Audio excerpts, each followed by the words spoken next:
જૂનાગઢ જિલ્લાના પાદરડી ગામ પાસે નદી ક્રોસ કરવા માટે ગ્રામજનોને જીવના જોખમે ટાયરમાં લટકીને અવરજવર કરવી પડે છે, જે અતિ જોખમી છે। જો દોરડું અથવા ટાયર તૂટે તો મોટી દુર્ઘટના સર્જાય તેમ છે।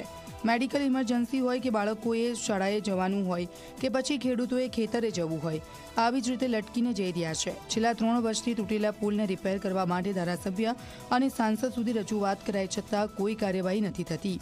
3 વર્ષ પહેલા ધોધમાર વરસાદને કારણે ઓજત નદીમાં આવેલા ઘોડાપુર આવતા પાદરડી ગામનો પુલ ધોવાઈ ગયો છે।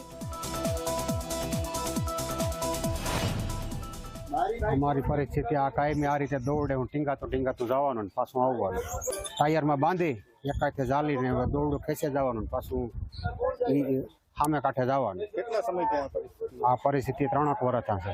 કોઈ યોગ્ય રજૂઆત કરેલી? આ રજૂઆત બધે કરી હતી પણ કોઈ અમે તંત્ર ધ્યાન દેતું નથી। છે મારે દરરોજ સ્કૂલે જવું પડે છે, આ રસ્તામાં જવું પડે અને આવવું પડે છે। કેટલા સમય 3 વર્ષથી શું માંગ છે?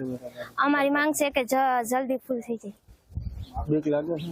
હા, ડર તો લાગે છે। નાના છોકરાને લઈને જવું પડે, ખડ્યું ભાર્યું લઈને જવું પડે, આવવું પડે, છોકરા ભણવા જઈને બેહીને આવવું પડે, જવું પડે।